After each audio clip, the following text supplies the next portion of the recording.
அதாவது நெருப்பு இல்லாமல் புகையாதுன்னு சொல்லுவாங்க. ஒரு விஷயம் ஏதோ ஒன்று இருந்தால் தான் அதை பற்றின டிஸ்கஷன் வெளியில் வரும், சும்மானாச்சும் ஏதோ ஒன்று வராது. அப்போ இதில் எது உண்மையாக இருக்கும் அப்படின்னு சொன்னால், அடிக்கடி நம்ம ஒரு விஷயத்தை பார்க்கும்போது பாதி உண்மைன்னு ஒன்று இருக்கும். இப்போ வந்து இந்த தாய்மாமன் சீர்னு அவர் கொடுக்கும்போது அந்த அன்பு பாராட்டுற அந்த ஒரு கதை ஒன்று போகுது. இந்த பக்கத்தில் சீமான் மாதிரியான பேசுகிறவங்க நல்ல எதிர்கட்சியாக இருந்து தரமான பேச்சை சட்டமன்றத்தில் அவங்களோட குரல் ஒலிக்கணும்னு நினைக்கிறதுக்கான காரணமும் என்னன்றதை பார்க்கணும். ஏன்னா இப்போ ஒருத்தவங்க வந்து இங்கே அண்ணன் சீமான் அவருடைய பேச்சை ஒவ்வொரு முறையும் பார்க்கக்கூடிய ஒரு சாமானியனாக நான் பார்க்குறேன். அவர் எப்பயுமே என்ன சொல்லுவாருன்னா, நாங்கள் மட்டும் சட்டமன்றத்தில் இருந்தோன்னா, எதிர்கட்சியாக இருந்தோன்னா யார் யாரெல்லாம் ஆளுங்கட்சி வெளிநடப்பு செஞ்சுட்டு போகுன்ற அளவுக்கு நம்ம குரல் பதியும் அப்படின்னு சொல்லி பேசியிருக்காரு. அப்போ அந்த இடத்துல இருக்கக்கூடிய உண்மையையும் இவங்கள்ட்ட இருக்கக்கூடிய வீக்னஸையும் பார்த்தா இந்த மாதிரியான கதைகள் ஏற்படுறதுக்கு வாய்ப்பு இருக்குது. ஆனால் இது வந்து பொது வேட்பாளராக அவரை நிறுத்தணும் அப்படின்றது வந்து நாம் தமிழர் பொறுத்த வரைக்கும் ஒரே ஒரு சிந்தனை தான், ஒரே ஒரு கோட்பாடு தான். நம்மளுடைய கட்சி கொள்கை கோட்பாடை வச்சுக்கிட்டு ஏற்றுக்கொண்டு வரக்கூடிய யார் கூட வேணாலும் நம்ம பிரயாணிப்போம். அந்த கொள்கையை ஏற்றுக்கிட்டு அவங்க வரதா இருக்கும் பட்சத்தில் அவங்க வந்து அடிப்படை உறுப்பினர் ஆகிடுவாங்க நாம் தமிழர் கட்சியில். அப்படி தான் பார்க்கணும். இல்லை நாங்கள் வேட்பாளர்கள் நிறுத்தலை, எங்கள் கட்சியில் நாங்கள் வந்து என்ன பண்ணல, வேட்பாளரை நிறுத்தலை, டிஎம்கேவாக இருக்கட்டும் ஏடிஎம்கேவாக இருக்கட்டும், நாங்களாம் எங்கள் கட்சியில் வேட்பாளர்கள் நிறுத்தலை அப்படின்ட்டாங்கன்னா ஈரோடு கிழக்கில் என்ன பண்ணாங்க, அதிமுக பின்வாங்குச்சு. அந்த மாதிரி பின்வாங்கிட்டு போங்க, நீங்கள் பின்வாங்குங்க. அப்புறம் சில பேர் ஊக்குவிப்பாங்க, சில பேர் பின்வாங்குவாங்க. அந்த மாதிரி வேணால் செஞ்சுக்கலாமே தவிர அப்படி செய்யும் பட்சத்தில் நாம் தமிழர் கட்சியோட கூட்டணி வைக்கணும்னு சொல்லி அலையாத கட்சிகளே கிடையாது. தாவாக்கா உள்பட, டிவிகே உள்பட எல்லா கட்சியுமே கூட்டணி வைக்கணும் தேர்தலுக்கு முன்னாடி இருந்தது. உண்மையா இல்லையான்றது எல்லாருக்குமே தெரியும், எனக்கு தெரியும். அப்படி அவங்கெல்லாம் வரும்போது என்ன நம்மளோட ஒரே பாயிண்ட் என்ன தான் வைக்கிறோம், காமன் மினிமம் ப்ரோக்ராம்னு சொல்லிட்டா நீங்கள் ஒன்று நினைப்பீங்க, நாங்கள் ஒன்று. அப்போ அது குறைந்தபட்ச செயல் திட்டம். அந்த செயல் திட்டமே குறைவாக இருந்ததுன்னா எப்படி நிறைவாக செய்ய முடியும்னு அண்ணன் கேட்பாங்க. இப்போ கூட நீங்கள் என்ன பண்ணுறீங்க,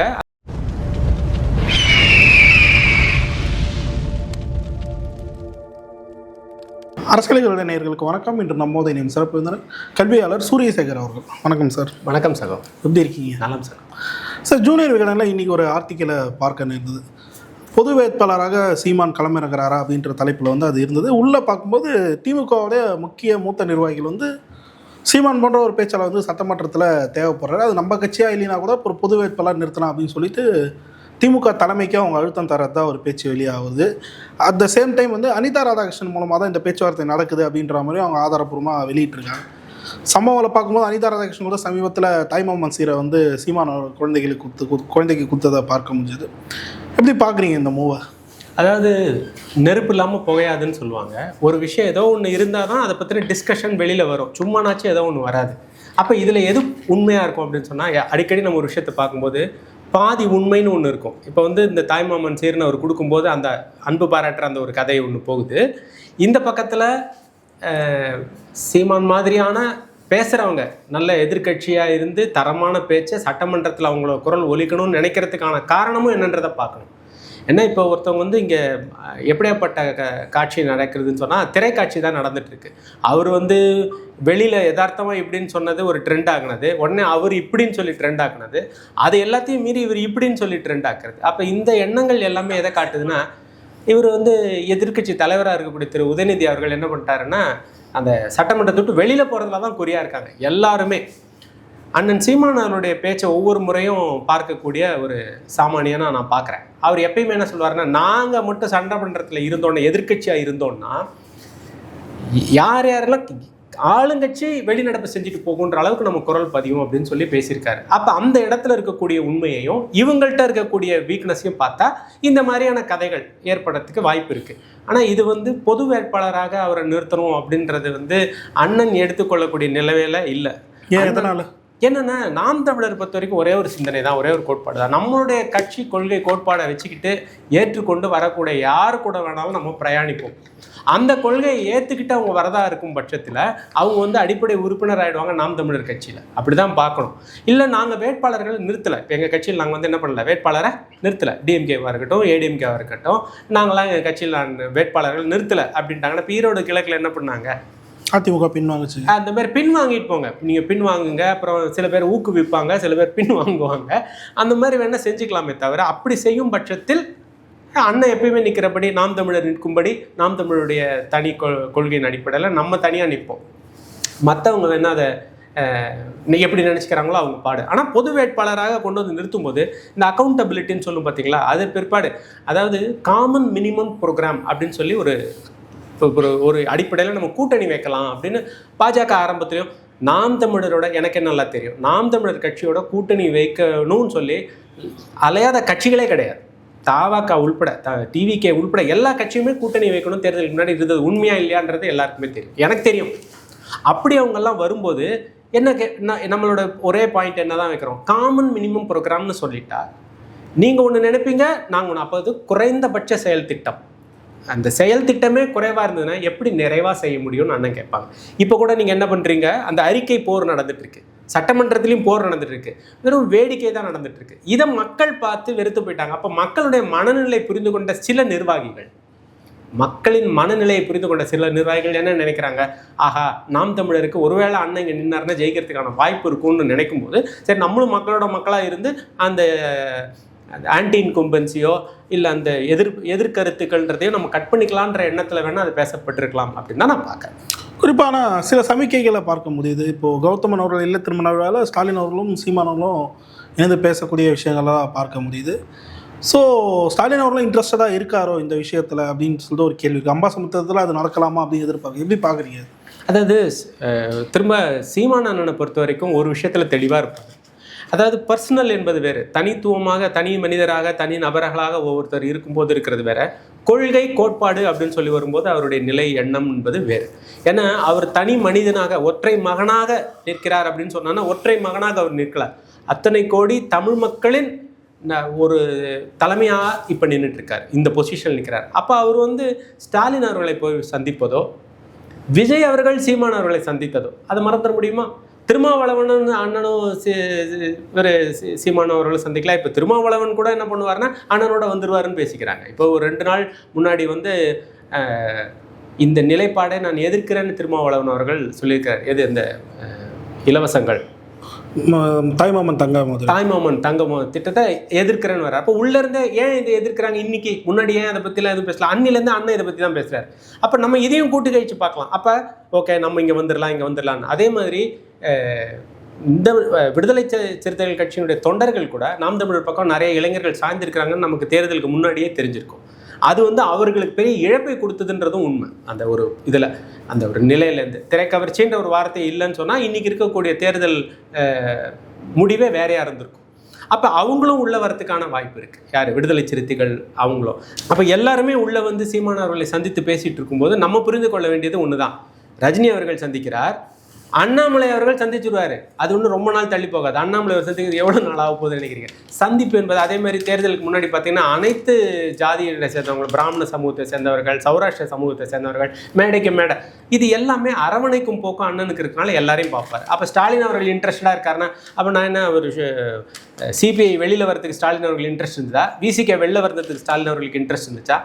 இது எல்லாமே இருக்குது. ஆனால் நான் பார்த்த வரைக்கும் வன்ம அரசியல்னு ஒன்று இருக்குது பார்த்தீங்களா, வன்மம் வக்கரம், அது இருக்கக்கூடாது. அதாவது 5 நிமிஷம் நான் பேசினதுக்கே ஒருத்தர் கட்சி இல்லாமல் போயிடுச்சு, எங்கப்பா உங்கள் அப்பாவை காணும்னு கதை சொல்லக்கூடிய அளவுக்கு ஒரு வக்கரம் இருக்குன்னா காமன் மேனாக இருக்கிறவங்க இதை ஏற்றுக்கிட்டாங்கன்னு வைங்களேன், தமிழ்நாடு நின்னும் இல்லை, இன்னும் இதோட கொடுமையான எல்லோன்னு இன்னும் வரும். அதெல்லாம் காண பொறுத்து கொண்டு தான் ஆக வேண்டும். மக்கள் மனநிலை இதை மாறணும். இந்த மாதிரி வன்ம அரசியல் இல்லாமல் ஆக்கப்பூர்வமான அரசியலை எடுத்து வச்சாங்கன்னா தன்னிச்சையாக தானாகவே இந்த நிலை வந்துடும். எது அண்ணன் போகணும், அண்ணனுடைய குரல் சட்டமன்றத்தில் ஒழிக்கணும், அல்லது நாம் தமிழர் கொள்கை இருக்கணும் அப்படின்னு கொச்சி பேசணும்னு. ஏன்னா இவங்க பேசுறதுக்கு ஆளே கிடையாது.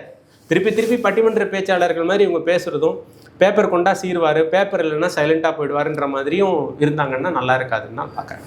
ஓகே சார், இதை தொடர்ந்து நாம் தமிழர் கட்சி புதிதாக ஒரு முயற்சியை எடுக்கிறாங்க. சோஷியல் மீடியா சமூகங்களில் இருக்கக்கூடிய ஆளுமைகளை வச்சு ஒரு மீட்டப் மாதிரி பண்ணுறாங்க. இந்த மீட்டப்புக்கான காரணம் என்ன நினைக்கிறீங்க? அதாவது ஒரு திட்டமிட்ட அவதூறு ஒன்று இப்போ கலப்பிட்டு இருக்கிறாங்க. எப்படி கலப்பிட்டு இருக்காங்கன்னா, செய்தியாளர்களை சீமான் அண்ணன் தவிர்த்து விடுகிறார் அப்படின்ற மாதிரி ஒரு அவதூறு கருத்து பரப்பிட்டு இருக்காங்க. அவதூறு கருத்து அப்படின்னு நான் ஏன் அதை சொல்கிறேன் அப்படின்னா, சீமான் அண்ணன் அவர்கள் செய்தியாளர்களை சந்தித்து அந்த வரைவு திட்டம் வெளியிட்டும் போது செய்தியாளர்கள்லாம் அழைத்து ஒரு பெரிய மீட்டிங் வச்சு அதை கொடுத்தாங்க. அதை எத்தனை பேர் அந்த திட்டங்களை கொண்டு போய் சேர்த்தார்கள் அப்படின்ற ஒரு எண்ணம் இருக்கும். அப்போ நமக்குள்ள ஒரு ஆதங்கம் ஒன்று வெளியிடும். அப்போ இந்த ஊடகவியலாளர்கள் அப்படின்றவங்க, அதாவது நியாயத்தின் பக்கம் இருக்கக்கூடுங்க, நாம் தமிழர் ஆதரவுன்ற நிலையை தாண்டி அவங்க எல்லாருக்குமே ஒரு உண்மையை புரிய வைக்க வேண்டிய நிலைமையில நம்ம இருக்கிறோம். அடுத்த நம்மளுடைய கட்சி திட்டங்களையும் அதை எப்படி கொண்டு போகணும் அப்படின்றது பார்க்குறோம். இந்த இன்ஸ்டாகிராம் அரசியலும் ரீல் அரசியலுமாக இது மாறிடுச்சு அப்படின்றது தவிர்க்க முடியாத உண்மைன்றது ஆணித்தரமாக நமக்கு ஸ்டாட்டிஸ்டிக்ஸ் மூலமாக தெரியுது. எல்லா கட்சியும் ஏற்றுக்கிறாங்க. இன்ஃபேக்ட் இந்த இவருக்கு இப்போ வந்து பர்சனல் செக்ரட்டரி போஸ்ட் கொடுத்துருக்காங்க 24. அப்போ அந்த அவர் எப்பேற்பட்டவர், அவருக்கு நீங்கள் அந்த போஸ்ட்டை கொடுத்துருக்கீங்க. அதுவும் எப்போனா இந்த ஜோசியருக்கு முன்னாடி அப்பாயின்ட் பண்ணப்பட்டது. அது இன்றைக்கி தான் விஷயம் வெளியில் தெரியுது. அப்போ ரகசியமாக இதெல்லாம் செய்கிறாங்கன்னா அவருக்கு முக்கியத்துவம் கொடுக்குற அளவுக்கு இந்த சமூக ஊடகம் மாறி இருக்கு, சோஷியல் மீடியா மாறி இருக்குன்னா இன்ஃப்ளூயன்ஸ் தப்பாக பண்ணுறாங்களோ கரெக்டாக பண்ணுறாங்களோ நல்லதை எடுத்து சொல்ல எல்லா பிளாட்ஃபார்மும் நம்ம முயற்சி செய்யணும். இன்றைக்கி எல்லாருடைய கையிலையும் இருக்கக்கூடிய பிளாட்ஃபார்ம் இந்த கைபேசி, செல்ஃபோன், மொபைல் ஃபோன் தான். அப்போ எல்லாருக்கிட்டையும் நம்மளுடைய கருத்துக்கள் ரீச் பண்ணணும் அப்படின்ற ஸ்ட்ராட்டஜிக்காக அண்ணா அழைச்சிருக்கலாம் அப்படின்ற மாதிரி தான் நான் பார்க்குறேன். சாட்டை துரைமுருகன் சமீபத்தில் பேசும்போது ஒரு விஷயத்தை வந்து சொல்லியிருந்தார். இந்த மாதிரி கடந்த 2026 சட்டமன்ற தேர்தலில் எந்த தவறை பண்ணமோ அதை வந்து இந்த தேர்தலில் பண்ணும் போது தவறுகளை திருத்திக் கொள்வோம் அப்படின்னு சொல்லிட்டு ஒரு விஷயத்த சொல்லியிருக்காரு. என்ன மிஸ் பண்ணிச்சுன்னு நினைக்கிறீங்க நாம் தமிழர் கட்சி? நம்ம மெயினாக மிஸ் பண்ணின ஒரு விஷயம் அப்படின்னு சொல்கிறோன்னா, நம்ம எல்லா இடத்துலேருந்து போனோம். எல்லா இடத்துலேருந்து போய் இதை செய்யுங்கன்னு சொன்னோம். எல்லா இடத்துலையும் மக்கள்கிட்ட கொண்டு போய் சேர்த்தோம். இந்த சின்னத்தெல்லாம் கூட கொண்டு போய் சேர்த்தோம். இதில் என்ன ஒன்று ஆகி போயிடுச்சு அப்படின்னாக்க, திரை கவர்ச்சி அப்படின்றத தாண்டி அவங்க இந்த கடைசியில் நான் சொன்ன அந்த 10 நாள் ஸ்ட்ராட்டஜியை, 7 நாள் ஸ்ட்ராட்டஜியை பற்றி கடைசி 4 நாள் ஸ்ட்ராட்டஜியாக கொண்டு வந்து விட்டாங்க. நான் ஆரம்பத்துலேருந்தே பதிவு பண்ணுறேன், நம்ம அரசியல் கருடன் எக்ஸ்க்ளூசிவாக சொல்லியிருக்கேன். 10 நாள் ஸ்ட்ராட்டஜி அல்லது 7 நாள் ஸ்ட்ராட்டஜி தான் வைப்பாரு. கடைசியில் 4 நாள் ஸ்ட்ராட்டஜி வச்சு சென்னையை முடிச்சுட்டாங்க. அவங்க 10 நாள் வச்சுருந்தாங்கன்னா ஒரு பகுதியை முடிச்சிருப்பாங்க, அல்லது ஒட்டுமொத்த தமிழ்நாட்டையும் முடிச்சிருப்பாங்க. எப்படின்னா அவங்களுக்கு வந்து இன்ஸ்டாகிராமில் அந்த MLMனு சொல்லுவோம், மல்டி லெவல் மார்க்கெட்டிங், அதே மாதிரியான ஒரு கட்டமைப்பை வச்சு வாட்ஸ்அப் குழுக்களை வச்சு அவங்கெல்லாம் திட்டங்களை கொண்டு போயிருக்காங்க. அது தப்புன்னு நம்ம சொல்லலை. ஆனால் அதில் அவங்க என்ன கொண்டு போய் சேர்த்துருக்காங்க அப்படின்னா, அந்த 30 செகண்ட் ரீலில் ஒரு கூட்டத்தை சேர்த்து தான் நல்லது பண்ணுற மாதிரியும் ஒரு ஹைப்பை வச்சு பண்ணுற மாதிரியும் இன்றைக்கி அது எல்லாமே நாரி போயிடுச்சு. ஒரு போஸ்டர் பின்னாடி வச்சுப்பாங்க, போஸ்டரை பாருங்கள் இப்படி இருக்க அநியாயம்ன்ட்டு. ஆனால் அதே போஸ்டர் இன்றைக்கி இருக்கிற நிலைமைக்கே வேறையாக மாற்றிடுவாங்க. அப்போ இதுலேருந்து நம்ம என்ன புரிஞ்சுக்கிறோம் அப்படின்னா, அந்த இன்ஃப்ளூயன்சர்ஸ் அவங்க பண்ணின தவறுகளை நம்ம எடுத்து காட்டணும், சரியான விஷயங்களை நம்ம போய் மக்கள்கிட்ட கொண்டு சேர்க்கணும். இப்போ குருதி கொடை எடுத்திங்கன்னா வேறு எந்த கட்சியிலையும் சொல்ல முடியாத அளவுக்கு பிளட் யூனிட்ஸ், பிளட் டொனேஷன் வந்து நாம் தமிழர் கட்சி பண்ணியிருக்குன்றது ஸ்டாட்டிஸ்டிக்கலாக ப்ரூவ் பண்ணப்பட்ட உண்மை. எல்லா மாநாடுகள்லையும் எல்லா நிலைகளிலுமே பார்த்திங்கன்னா அங்கே நம்ம ஒரு கூட்டம் வச்சுருக்கோம் அப்படின்னு சொன்னாலும் அந்த இடத்துல வந்து பிளட் டொனேஷன் இருக்கும். கண்டிப்பாக புத்தக கண்காட்சி இருக்கும், நியாயம்ன்றது இருக்கும். அந்த ஒரு ஒழுங்கின்மை பல இடங்கள்ல இருக்குன்னா இங்கே வந்து ஒழுங்கு நல்லா இருக்கும். பெர்ஃபெக்டாக சேர் எடுத்து வைக்கிறதா இருக்கட்டும், அந்த பிளாஸ்டிக்கை தவிர்க்கிறதா இருக்கட்டும், இல்லை அந்த ஸ்நாக்ஸ் எல்லாம் திரும்ப குப்பையை போகிறதா இருக்கட்டும், இதே திரும்ப அந்த இடத்துல போகிறதா இருக்கட்டும், இது எல்லாமே அவங்களுக்குள்ள ஒழுங்காக பண்ணுவாங்க. வேறஸ் அந்த இடங்களில் நம்ம கொண்டு போய் மக்கள்கிட்ட அதை சேர்க்கலையோ, இன்னும் மீடியா அதை பண்ணலை, நம்மளாவது செஞ்சுருக்கலாம், நம்ம அதை செய்யலையோன்ற எண்ணம் வந்திருக்கக்கூடிய வாய்ப்பு இருக்குது. அந்த இடம் தான் தவறு இருக்குன்னு நினைக்கிறேன். அதாவது நம்ம செஞ்ச நல்லதை முதல்ல போய் நீங்கள் 4 பேர்கிட்ட சொல்லணும். இப்போ நானே வந்து என்னென்னா ஒரு கல்வியாளராக இருக்கேன். நான் இப்போ இலவசமாக வந்து 10ஆம் வகுப்பு மாணவர்களுக்கு சாட்டர்டே லைவ் பண்ணிகிட்ருக்கேன். ஆனால் இதை நான் சொல்லும்போது பிராண்டு பண்ணுறேன், என்னை ப்ரொமோட் பண்ணுறேன்னு நினைக்காம நம்ம நல்லதை தானே சொல்கிறோம், நல்லது தானே செய்கிறோன்ற எண்ணம் வரணும். ஆனால் அவங்க என்ன பண்ணிட்டாங்கன்னா அதை நல்லா பிராண்டு பண்ணிட்டாங்க, மார்க்கெட்டிங்னு சொல்லுவோம். இப்போ ஒரு நல்ல பொருளை கூட கூவி விற்க வேண்டிய நிலைமையில் இருக்கும். நம்ம கூவாமல் விட்டுட்டோமோ, ஜனாதிபதி அளவுக்கு அவங்க கூவிட்டாங்க, நம்ம வந்து கவுன்சிலர் அளவுக்கு கூட கூவாமல் விட்டுட்டோமோன்ற ஒரு எண்ணம் மட்டும்தான் எனக்கு பர்சனலாக தனிப்பட்ட முறையில் தோணும். இது வந்து விஜய் அவர்களோட அந்த சட்டமன்ற ஸ்பீச் தற்போது சர்ச்சையை ஏற்படுத்தியிருக்கு, எப்படி பார்க்குறீங்க? அவர் சட்டமன்ற ஸ்பீச் மட்டும் கிடையாது, அவர் எப்போ ஸ்பீச் பண்ணாலும் சர்ச்சை தான், ஸ்பீச் பண்ணாலும் தான் சர்ச்சை. அவர் ரஜினிகாந்த் அவர்கள் சொல்லியிருக்காரு பார்த்தீங்களா, ரொம்ப நல்லா பேசியிருந்தார். அவர் என்ன சொல்லியிருக்காருன்னா, ஒரு சீஃப் மினிஸ்டருக்கு முன்னாடி நாயனை வாசிச்சாங்கன்னா நல்லாயிருக்கும், சீஃப் மினிஸ்டரே நாயனை வாசித்தா எப்படி இருக்கும்னு பாபா படத்தில் கேட்டிருப்பாரு. அந்த மாதிரி நடிகர்கள் வந்து முன்னாடிலாம் நம்ம பார்த்தோம், அம்மா ஜெயலலிதா அவர்கள் சீஃப் மினிஸ்டராக இருக்கும்போதோ, கலைஞர் அவர்கள் இருக்கும்போது பார்த்தீங்கன்னா இந்த எம்எல்ஏஸாக இருக்கிறவங்க, அமைச்சராக இருக்கிறவங்க என்ன பண்ணுவாங்கன்னா, அதேமாதிரி இந்த பாராளுமன்றத்தில் போயிட்டு தயாநிதி மாறவர்கள்லாம் எடுக்கும்போது கூட பெரியார் வாழ்க, பெரியார் ஒரு தலைவரை வந்து புகழ்ந்து அவங்க போய் சொல்லுவாங்க, ஒரு தலைமையை புகழ்ந்து சொல்லுவாங்க. அவங்க ஏதாவது ஒரு ஆக்ஷன் பண்ணுவாங்க, சாமி கும்பிட்ற மாதிரி பண்ணுவாங்க, இல்லை இந்த மாதிரிலாம் ஜெஸ்டர் இருக்கும். இப்போ பாண்டிச்சேரியில் கூட பார்த்தீங்கன்னா அந்த சட்டமன்ற பதவியேற்பில் விஜய் அவர்கள் இந்த மாதிரிலாம் இருக்கும். இப்போ எல்லாம் வற்றாத ஜீவ நதிகள்லாம் கங்கையை பார்க்கும், கங்கையே வத்தி போயிடுச்சுன்ற மாதிரி சீஃப் மினிஸ்டரே இப்படி ஆக்ஷன் பண்ணிக்கிட்டு நாங்கள் கட்டுவோம் வெட்டுவோம் திட்டுவோன்னு அவர் வந்து வசனம் பேசிகிட்டு இருக்காருன்னா செயல்லாம் இல்லாமல் அப்போ நம்ம இது சர்ச்சைக்குரிய பொருளாக மட்டும் இல்லை நகைப்புக்குரிய பொருளாகவும் மாறிடுது அப்படின்னு நான் நினைக்கிறேன். தனி மனித விமர்சனம் அளவுக்கு போயிடுதில்ல உதய விசஸ் விஜய்ன்றது. அவர் விஜய் வந்து மற்றவங்க மேலே தனி விமர்சனம் வைக்கிறாரு. அடுத்த டைரெக்டாகவே உங்கள் அப்பாவை காணும் எங்கே போயிட்டாரு அப்படின்னு, அதாவது போனதுக்கு அப்புறம், அதாவது பாம்பு இருக்கும்போது பேச மாட்டாங்க, பாம்பை போக விட்டுட்டு அதுக்கப்புறமா பாம்பு இங்கே தான் நான் அடிச்சேன்னு பேசுவாங்க. அதுதான் நேரடியாக போய் பார்த்துட்டு வருவார். இப்போ உங்கள் அப்பாவை காணுமேன்னு பேசினதும் இந்த ஜோசியர் ரொம்ப நாளுக்கு முன்னாடி ஒரு பேட்டி கொடுத்தார். விஜய் அவர்கள் கொளத்தூர் தொகுதியில் ஸ்டாலின் அவர்கள் தோற்றுவிட்டார்னு கேட்கும்போது மௌனமாக இருந்தார். அவர் மனது வந்து அப்படியே ரொம்ப அவருக்கு விரும்பலாத அப்படின்னு. அதேமாதிரி ரஜினிகாந்த் அவர்கள் போய் ஸ்டாலினை போய் பார்த்துட்டு வந்தப்போ இந்த டிவி கேட் தொண்டர்கள்லாம் வந்து என்ன சொல்லிட்டு இருந்தாங்கன்னா, போய் இந்த திராவிடர்களுக்கு கூட்டணி வைக்கிறாங்கன்னு பேசும்போது ரஜினி அவர்கள் போய் ஸ்டாலினை பார்த்து மனசு கஷ்டமாக இருக்குன்றார் ரஜினிகாந்த். ஏன்னா இவ்வளோ வருஷம் நின்னவர், நல்லவர், ஒரு நண்பர், ஒரு அரசியல் கட்சி தலைவர், ஆளுமை, அவர் தோற்றுட்டாருன்னு போது ஒரு கஷ்டம் இருக்குன்றதை ரஜினிகாந்த் அவர்கள் பதிவிட்டார். நம்மளே எதிர்பார்க்கல அப்படின்னு அண்ணனும் சொல்கிறார், நாம் தமிழர் சீமான் அவர்களும் சொல்கிறாங்க. பல கட்சி தலைவர்களுமே அதை எதிர்பார்க்காத ஒரு நிகழ்வு அப்படின்ற மாதிரி சொல்கிறாங்க. இவரும் அப்படி தான் இருந்தான்னு சொன்னாங்க. அப்படியாப்பட்ட நினைக்கிறது நீங்கள் உண்மையாக இருந்தால் நீங்கள் எதற்காக மிஸ்டர் விஜய் சிஎம் அவர்கள் சார் எதுக்காக போய் ஸ்டாலின் அவங்களை போய் பார்த்தீங்க? அவங்க வீட்டில் எதுக்கு போய் பார்த்தீங்க? அன்றைக்கி பார்த்துருக்காம தவிர்த்துருக்கலாம்ல. உங்கள் அப்பாவை காணும், நீங்கள் தானே அட்ரஸை தேடி போனீங்க. அவர் கூப்பிட்டார் அவங்களை அட்ரஸ் தேடி வாங்கினா. அப்போ பதவியேற்ற உடனே உங்களுக்கு தேவைப்பட்டிருக்கு. அதேமாதிரி உதயநிதி அவர்கள் பேசும்போதும் என்ன சொல்கிறாரு, நாங்கள் உங்களுக்கு சீனியரு, நாங்கள் உங்களுக்கு கூட காலேஜில் இருந்தோம், இது பண்ணோம் அப்படிலாம் சொல்கிறாரு. ஆனால் விஜய் அவர்கள் ஃபஸ்ட் இயரே ட்ராப் அவுட்டு. அது இவங்க ரெண்டு பேருமே திட்டம் போட்டு மறைக்கிறாங்களா? அது விஜய் அவர்கள் ஃபஸ்ட் இயர் காலேஜில் ட்ராப் அவுட்டுன்னு அவர் பேசின இன்டர்வியூ வீடியோவே இருக்குது. ஃபஸ்ட் இயருக்கு மேலே நான் படிக்கலன்னு விஜய் அவர்கள் பேசினதே காணொலியில் இருக்குது. அப்போ இந்த மாதிரி நிலை இருக்கக்கூடிய ஒருத்தவர் தன்னை மாற்றிக்கலை, அது பப்ளிக்கோட மிங்கிள் ஆகும். இப்போ நான் இருக்கேன், நான் ஒரு பள்ளிக்கூடத்தில் போய் உட்காந்துட்டு பள்ளி முதல்வராகவே வந்துட்டேன்னா மாணவர்கள் மாதிரியே தான் நான் யோசிப்பேன். வெளி உலகத்துக்கு வந்து 4 பேர்கிட்ட பழகணும். அவர் வெளி உலகத்துக்கு வந்து பழகிறாரா? இல்லை. வெளி உலக மக்கள் தொடர்பு இருக்கா? இல்லை. அதை நான் சொல்லலை, எஸ்.ஏ. சந்திரசேகர் அவர்கள் பலமுறை சொல்லியிருக்கிறார். உள்ளே இருப்பாராம், 4 பேர் மட்டும் பார்ப்பாங்களா, அவங்க சொல்கிறது தான் டேட்டா, அவங்க சொல்கிறது தான் இன்ஃபர்மேஷன். அதாவது எப்படின்னா அதிகார மையம் வேற எங்கேயோ இருக்குது அப்படின்னு சொல்லுவாங்க. திமுக ஆட்சியிலையும் அதிகார மையம் வந்து சபரீசன் அவர்கள்ட்ட இருந்ததாக பரவலான ஒரு பேச்சு இருந்தது. மாறன் குடும்பத்துக்கிட்ட இருந்ததாக கலைஞர் அவர்கள் இருக்கும்போதும் பரவலான பேச்சு இருந்தது. அதே மாதிரி அதிகார மையம் இப்போ வேற ஒரு இடத்துல இருக்கா அப்படின்னு சொல்லும்போது எழுதி கொடுத்ததை மட்டுமே படிக்கிற அவர் தனி மனித விமர்சனத்தை தாராளமாக வைப்பார். தொடர்ந்து இந்த மாதிரி காட்சிகள் வந்துட்டு தான் இருக்க போது நம்ம இது வரைக்கும் பார்க்காத ஒரு சட்டமன்றமாக இருக்குது. ரொம்பவே ஸ்பீச்சஸ்லாம் ரொம்ப கேவலமாக இருக்குது அப்படின்னு சொல்லிட்டு விமர்சனம் பண்ணுறாங்கல்ல, இது எப்படி எடுத்துக்கிறது? அதாவது இவங்க வந்து ஷூட்டிங் ஸ்பாட்டுக்கு வேற ஒரு இடம் கிடைக்கல, நல்ல ஒரு இடம். இவருக்கு வந்து என்னென்னா ரொம்ப நாள் ஆச்சு சினிமாவில் நடிச்சு, இப்போ மல்டிபிள் கேமராஸ் இருக்குது. கேமரா இவருக்கு புதுசு கிடையாது. ஆனால் என்னென்னா இப்போ ரியல் டைமில் தான் ஒரு எக்ஸ்பெரிமெண்ட்டை லைவாக பண்ணலாம். அதுக்கு பீப்புள் வால்யூம் வந்து ஜாஸ்தியாக இருக்கும். எப்படி சொல்லுவோன்னா 2.5 மணி நேரம் நீங்கள் நிழலில் பார்த்துட்டு இருந்தீங்க, இப்போ இதே வந்து இப்போ மக்கள் சட்டமன்றத்தை விரும்பி பார்க்க ஆரம்பிச்சிட்டாங்க லைவ்ல. எப்படின்னா அவங்க பார்க்குறது விஜய் படம் வந்துருச்சு, விஜய் தான் காட்சி அமைப்பாங்க, இந்த படம் வந்து ரொம்ப நல்லா இருக்குது அப்படின்னு டெய்லி ஒரு படம், டெய்லி ஒரு கண்டென்ட். அப்போ ஒரு நாளைக்கு ஆக்ஷன், ஒரு நாளைக்கு இந்த த்ரில்லரு, ஒரு நாளைக்கு இந்த மாதிரி, ஒரு நாளைக்கு சென்டிமெண்ட் சீன் ஒர்க் ஆகும்னு நினச்சிட்டு இருப்பாங்க. அந்த சென்டிமெண்ட் சீன் ஒரு நாளைக்கு ஃபெயிலியராக போகும், சட்டமன்றத்தில் ஃபெயிலியராக போகும். அது நடக்கும்போது தெரிய வந்துடும். ஏன்னா இவங்க அதைய ஒரு திரைப்படம் மாதிரி கொண்டு போய் லைவ் ஷூட்டிங்கை வச்சு அந்த காட்சியை பண்ணுறாங்க. அது வந்து ரொம்ப நாளைக்கு நிற்காது. இன்னும் ரொம்ப நாளைக்கு நிற்காதுன்னா நிற்கக்கூடாதுன்னு நான் விழையிறேன். நிற்குமா நிற்காதுன்றது மக்கள் தான் முடிவு பண்ணேன். ஏன்னா அது 30 வருடங்கள் தொடர்ந்து ஒரு விஷயம் இருக்காது. முதல்ல வந்து எப்படி சொல்லிட்டு இருந்தாங்கன்னா எக்ஸ்ட்ரா மேரிட்டல் அஃபேர், அதாவது திருமணத்தை தாண்டிய உறவு இருக்கக்கூடாது, அது சட்டப்படி தப்பு அப்படின்னாங்க. அதுக்கப்புறம் என்ன வந்தது, டைவர்ஸ்ன்னு வந்தது. டைவர்ஸ் என்ன பண்ணிடுச்சு, கணவனையும் மனைவியும் பிரித்தது. கரெக்டாக ஒரு 6 வருஷம் 7 வருஷம் அது காத்திருப்பு. பின்னாடி அவங்க இன்னொரு கல்யாணம் பண்ணிக்கலாம், மறுமணம் பண்ணிக்கலாம். இப்போ அதுக்கு பேர் என்ன, அதாவது மன முறிவை ஏற்படுத்தி காலம் தாழ்த்தி திருமணம் மீண்டும் வேறு ஒரு பெண்ணுடன் செய்து கொண்டால் அல்லது வேறு ஒரு ஆணுடன் செய்து கொண்டால் அப்போ அது எக்ஸ்ட்ரா மேரிட்டல்ன்ற வார்த்தையை மறைச்சிடுறோம் பார்த்தீங்களா. அப்போ காலம் என்ன பண்ணிடுது, ஒரு விஷயத்தை தொடர்ந்து நம்ம வேற மாதிரி பண்ணால் அதுக்கு டெஃபினிஷனே மாற்றிடும்.